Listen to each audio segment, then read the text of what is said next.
Alituma pesa kimakosa na akaamua kumpigia mtu wa mtandao. Mtu wa mtandao akamwambia pesa hiyo muda umeshakwenda na haiwezi kurudi. Akaamua kutuliza akili na kutuma meseji kwa yule aliyemtumia pesa kimakosa. Meseji hiyo ilisema: "Hongera kijana uliyechaguliwa na uliyeteuliwa. Najua umepokea shilingi 400.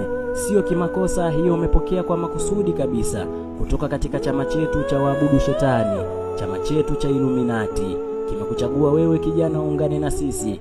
Kikao chetu cha kwanza kitakuwa kesho katikati ya usiku. Ufike bila kukosa, matajiri wengi wanakusubiri. Kuanzia sasa utajiri utakuwa unakufuata kama mvua. Lakini kumbuka kuwa kila mwaka utapaswa kutoa kafara ya kipenzi chako mmoja, mama yako, baba yako, wadogo zako, mke au mtoto. Kadri siku zinapokwenda utajiri utakuongezekea. Kama unahisi hauwezi kuungana na sisi, tafadhali irudishe hiyo pesa kwenye namba hii haraka sana. Na kama unahitaji kuungana na sisi, basi tukutane kesho katikati ya usiku." Akaituma meseji hiyo na kusubiri majibu. Na baada ya muda meseji ikaingia kutoka kwa yule bwana aliyetumiwa pesa kimakosa ikisema: "Naomba nitumie tena 800. Kuna rafiki zangu wawili nao wanataka kujiunga. Mimi naitwa Makaveli."